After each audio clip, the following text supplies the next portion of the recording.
Welcome to the Taste China Learn English Deep Dive. We are so glad you were here with us. Yeah, we really are. So, look, I want you to start by thinking about the absolute best meal you have ever had in your entire life. Oh, wow, that is a big question. It is, but just go ahead and picture in your mind. Think about the taste. Right. Now, try to describe that incredible meal to a friend, but, and here's the trick, you cannot ever use the word good or the word Oh, delicious. that is actually much harder than it sounds, isn't it? It really is. I mean, most of us really struggle to find the right words to explain exactly why something tastes so wonderful. Exactly. We just say, oh, it was so good. But that doesn't tell a story. Right. So today we are taking you far away from your usual quiet dining room. We are traveling straight into the heart of a chaotic, smoky, and just wonderful Chinese night market. I can almost smell it already. Me too. Yeah. And specifically, we are looking at an absolutely iconic street food today. We are talking about Cow Yu Yu, or, well, for those who might not know the Chinese name, famous grilled squid skewers. Yeah, it really is a cornerstone of the night market experience. I mean, if you have ever walked through a street food market anywhere in China, you have definitely seen it being cooked. Oh, 100%. You have undeniably smelled it in the air. Yeah. And, well, you have probably eaten it on a stick while walking down the street. It is just an unforgettable experience. It really is. And that brings us to our mission for today's deep dive. We are going to vividly describe this amazing night market food step by step. Right, so you can almost taste it right where you are sitting. Yes. But more importantly, we are going to help you master the specific sensory English vocabulary you need, the words you need to describe food like a true expert. And this is so important for language learners. It is. I always say learning food vocabulary is a lot like packing your bags for a long vacation. I love this analogy. Tell them how it works. Okay, so imagine you travel to a beautiful mountain range, right? But you completely forget to pack your camera. Yeah. So when you come home, you try to tell your friends about the stunning sunsets and the giant trees, but without the pictures to show them, you just cannot truly share the magic of your travel All experience. right, they just can't see it. Exactly. And language works the exact same way. If you do not pack these specific, descriptive English words in your brain, you cannot truly share the magic of your meals. That is a perfect way to look at it. Yeah. And if we think about how our brains actually learn a new language, focusing on food is a highly effective strategy. Really? Why is that? Well, it is because learning language through food connects abstract, difficult words to very powerful, universal sensory memories. Oh, I see. So it's not just memorizing. No, not at all. When you learn a new English word while you are imagining a strong smell or a strong taste, your brain remembers it so much better. That makes total sense. Yeah, you are not just memorizing a boring dictionary definition from a textbook. You are attaching the vocabulary word to a physical feeling in your body. I love that. Yeah. So let's get those physical feelings going right now. Let's do it. Because before we can even think about tasting the grilled squid, we have to actually walk into the night market and find the vendor. Right. The journey is half the fun. It really is. So I want you to imagine you are there. Close your eyes. Well, assuming you are not driving a car right now. Yes, please keep your eyes open if you are driving. Exactly. But if you're safe at home, close your eyes. Picture a warm summer evening. The sun has gone down, and a narrow street is completely blocked off from cars. And you step into the street. Immediately, you are surrounded by energy. It's so loud. Very loud.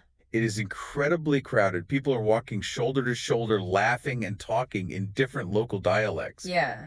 And above you, bright red and yellow neon lights from the food stalls are shining through the thick, humid air. And as you slowly make your way through that crowd, you start to notice the sounds and the smells. You know, in a night market, you rarely see your food first. That is so true. You experience it through your other senses long before you find the actual food cart. Exactly. So the very first thing that hits you is the defining sound of the grilled squid. It is a loud, aggressive sound, isn't it? It really is. Imagine the noise of fresh, wet seafood hitting a piece of burning hot iron. Zzz. How quick I hear it now. Yeah, the vendor presses the meat down with a heavy metal tool, and the sound gets even louder. And that intense noise brings us to our very first key vocabulary word for today. Sizzling. Sizzling. Try saying it out loud to yourself wherever you are. Sizzling. Notice how the word itself almost sounds exactly like the noise it is describing. Sizzling. Right. This is what we call a sensory word. It is specifically used to describe the loud, hissing, crackling sound of food cooking on very high heat. So we use it mostly for frying in oil or grilling on a hot plate. Exactly. You know, I hear the word sizzling and I instantly think of breakfast food, like bacon frying in a pan on the stove. That is a perfect example. But I feel like I have heard people use this word in completely different situations too. Like I hear people talk about a sizzling summer day. So is it not just for cooking? Oh, that is a great observation. You are absolutely right. So it can mean other things. Yes. Originally, the word comes from that high heat cooking sound, water and fat hitting hot metal. But over time, the English language adapted it. Oh, okay. So you can absolutely use it to describe the weather. If you say it is a sizzling hot day, you mean the sun is so hot that the pavement feels like a frying pan. Ah, I see. That paints a great picture.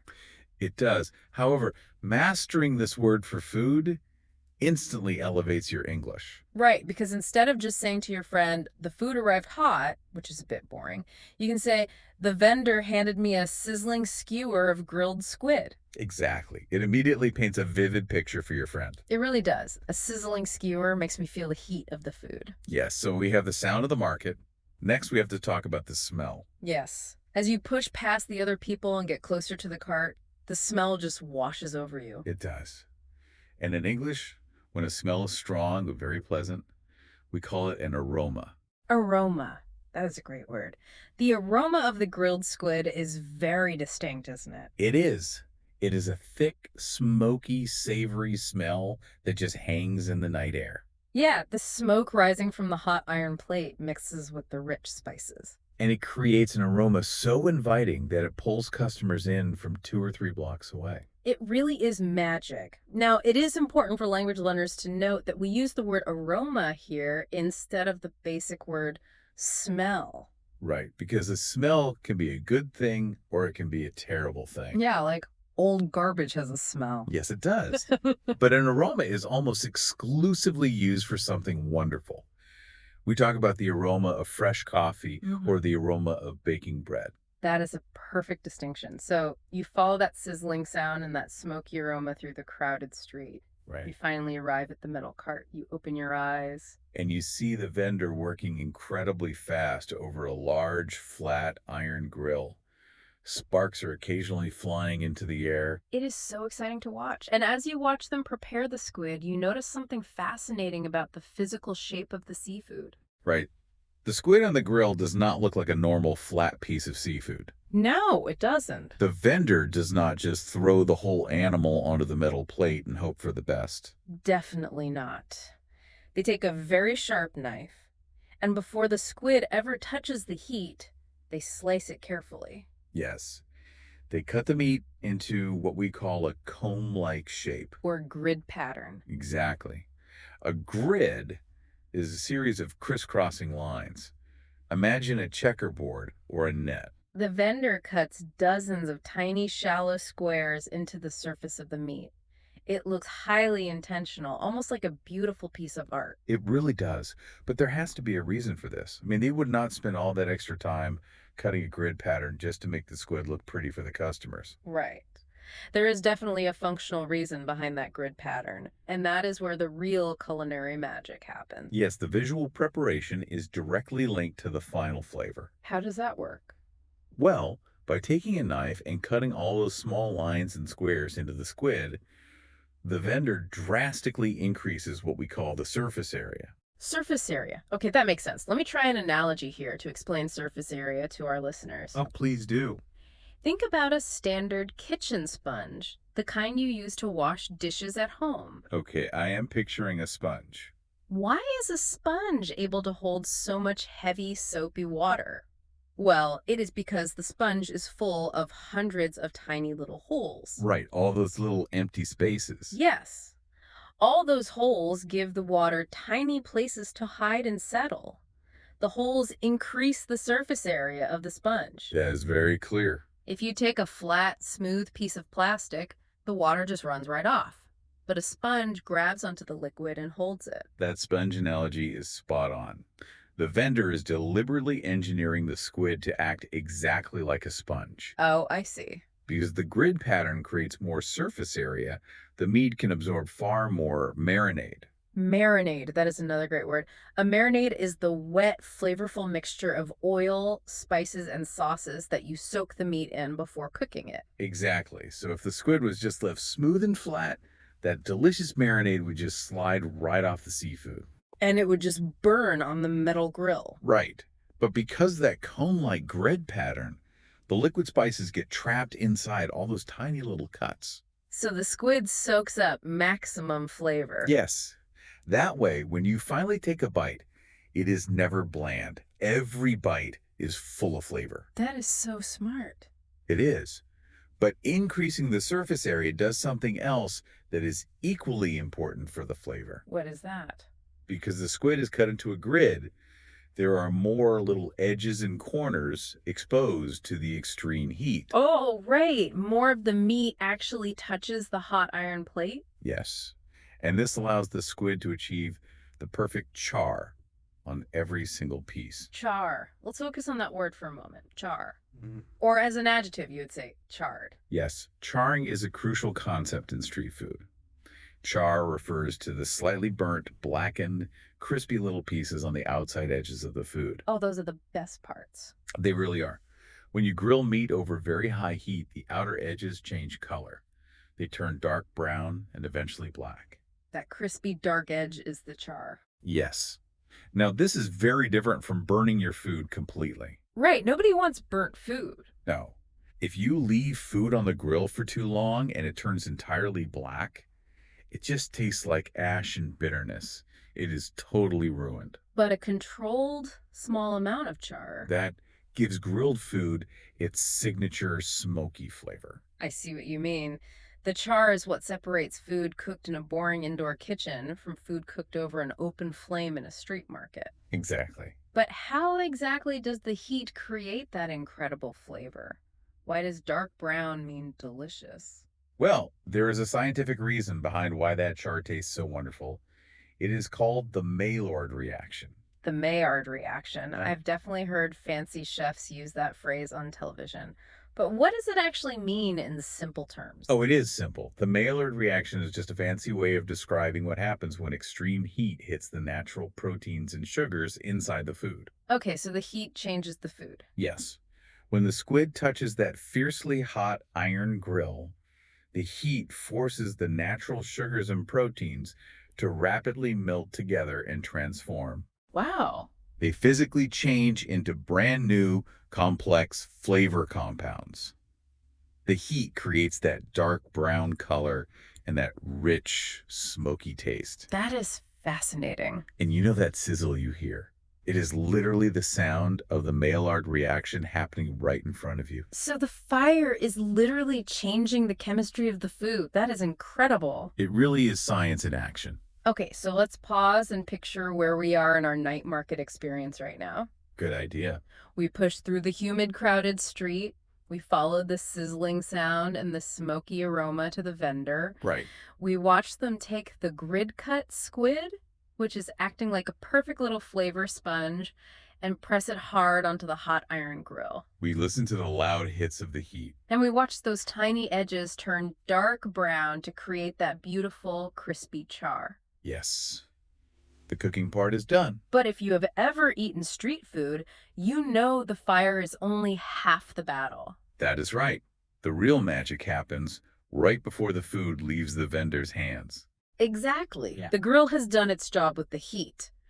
Now, we move from the physical cooking technique to building the final flavor profile. Every great night market vendor has their own special touch, their secret weapon. And we call this finishing touch The glaze. Yes, the glaze. The glaze used on Kao Yu is usually a thick, rich, heavily spiced mixture. A classic version usually contains cumin, right? Mhm. Which provides a very deep, earthy, warm flavor. Yes, cumin is essential. It also contains vibrant red chili powder for a kick of heat. And the foundation is usually a thick, salty, fermented bean paste. Right. The vendor takes a small brush, dips it into this mixture, and paints it generously over the hot, charred squid right before they hand it to you. Let's talk about that word for a second. Glaze. Glaze, yes. Yeah. A glaze is a specific type of thick liquid used to coat the outside of food. So it is quite different from a soup or a thin dipping sauce. Very different. A glaze is sticky because it is so thick, when the vendor brushes it onto the hot seafood, it clings to the meat. Ah, so it does not drip away. Exactly. And visually, a glaze gives the food a very distinct appearance. It gives the squid a glossy and shiny finish. Glossy. I love that word. When I think of glossy food, I picture something that beautifully catches the light. Right, like what? Like a spoonful of golden honey dripping from a jar, or the bright, wet shine on a candy apple at a festival. Those are perfect examples of glossy. Because of the heavy glaze, the squid literally reflects those red and yellow neon lights shining above the street. It looks glistening and fresh. Exactly. So the vendor hands you the wooden skewer. The meat is hot, charred, and glossy. And you take your very first bite. Yes, we need the right vocabulary to describe this complex explosion of taste in your mouth. We do. The primary flavor profile of that bean paste glaze in the grilled squid is savory. Savory. That is a word English learners absolutely need in their vocabulary toolkit. Yes, they do. Savory is used to describe deep, salty, rich, and meaty flavors. It is generally the exact opposite of sweet, right? Yes. For example, a slice of chocolate cake with frosting is sweet, but a bowl of rich chicken soup or a piece of grilled steak is savory. Ah, that makes sense. So this grilled squid with its bean paste and its smoky char is deeply savory. It is savory, but it is not just one flavor. The best street food always has a balance. That is true. Along with that heavy savory base, your mouth also feels the spicy kick from the chili powder. It warms your tongue. And if the vendor is a true master of their craft, they add just a tiny hint of sweetness to the glaze. Just enough sugar to cut through the heavy salt and the aggressive spice. So you get savory, spicy, and a touch of sweet in every single bite. The complexity of that flavor combination is exactly why people are willing to stand in line for 20 minutes in the summer heat just to buy one skewer. I would wait even longer. But flavor is only half the story when we talk about eating. That is true. We also must describe how the food physically feels in your mouth as you chew it. Right, we need to talk about the texture. Texture is vital, especially when you're eating seafood. Definitely. When the vendor cooks that grid-cut squid perfectly, using extreme heat for a very short amount of time, the texture is magnificent. It really is. We can use two specific words to describe it. First, it is tender, and second, it is elastic. Now, hold on a second. Let me stop right there because I have to ask about that second word, elastic. Okay, what about it? Well, when I hear the word elastic, my mind instantly goes to the elastic band inside my socks, or a cheap rubber band holding some papers together. Right. That sounds like a terrible way to describe food. I do not want to chew on a rubber band. Why are we using this word for a delicious meal? That is a very fair point, and it highlights something crucial for English learners. Yeah. Context changes how we understand words. Okay, explain that. It is true that an elastic band is an office supply. But when culinary experts talk about high-quality, fresh seafood, the word elastic takes on a very positive meaning. Really? Yes, it means the meat has a satisfying bounce or a gentle snap when you bite into it. It pushes back against your teeth just a little bit. Oh, I see. It feels lively and fresh, not dead and flat. Ah, I understand now. It is a positive bounce. It means the meat still has life to it. Precisely. We use the word elastic to highlight the contrast with food that has been ruined by a bad cook. Okay, so What happens if it is ruined? If a vendor gets distracted and leaves the squid on the iron grill for too long, all the moisture escapes. The texture changes completely. It gets dry. Yes, it loses its positive bounce and becomes negatively tough or rubbery. Those are great descriptive words to know. Tough and rubbery. Yes, if meat is tough, it means it is very hard to bite through. Your jaw physically gets tired from eating it because you have to chew it over and over again. Nobody wants to pay for tough meat. Exactly, and rubbery is exactly what it sounds like. Instead of a fresh snap, it feels like you were chewing on an old bicycle tire. Yuck. Okay, so we definitely want elastic, not rubbery. Exactly. So a master night market vendor cooks the squid incredibly fast on that fiercely hot plate. And the speed and the heat ensure the inside of the meat stays tender. Yes, tender is the exact opposite of tough. Tender means the food is soft, easy to cut, easy to bite, and easy to chew.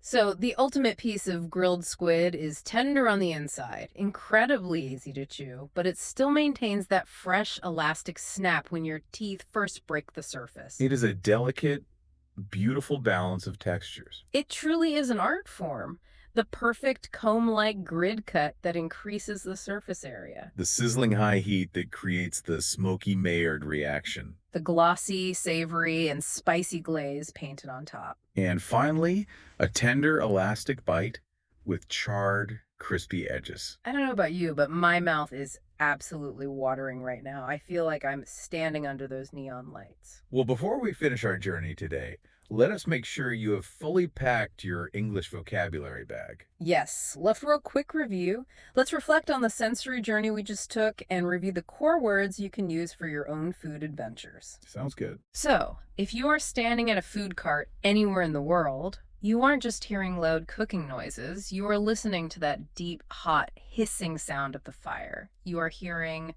the sizzling. Sizzling, the perfect word for meat hitting a hot pan. And when you taste the food, you aren't just saying it is salty or meaty, you are describing a rich, complex flavor that is the absolute opposite of sweet.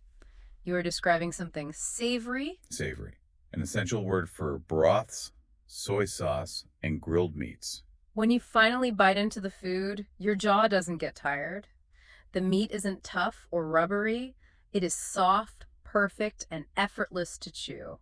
It is tender. Tender, the ultimate compliment for a piece of meat. You look at the dark, crispy, blackened edges of the food that give it that incredible smoky taste. You admire the charred edges, or simply the char. Char, the delicious visible proof of the Maillard reaction. Finally, you admire the thick, sticky, beautiful sauce that coats the food and makes it shine like honey.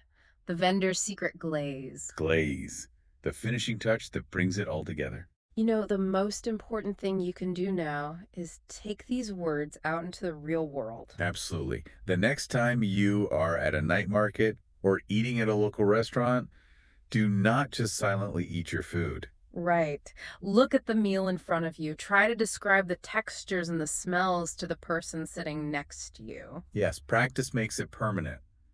Tell your friends, this chicken is so tender. Tell them, look at the glossy glaze on these vegetables. Point out the smoky char on the edges of the bread. By speaking these sensory words out loud while you are experiencing the food, you will lock them into your memory forever. We hope you enjoy every step of your street food journey. It has been a pleasure walking through the market with you all. Thank you so much for joining us in the night market today. If you enjoyed this deep dive and learned some new ways to talk about food, please take a moment to like this episode, share it with your friends who are also practicing their English, and subscribe to our channel. We have so many more tasty lessons coming your way. And before we officially sign off, I want to leave you with one final thought to mull over. We talked a lot today about the Maillard reaction. That universal science of heat melting proteins and sugars to create incredible flavors and char. Exactly. So think about the country where you live right now. Think about your hometown. What other local street foods around the world might rely on this exact same science of extreme heat and crispy edges to win over our taste buds? Oh, that is a great question. Look closely at the food you eat this week and see if you can find the Maillard reaction hiding in plain sight.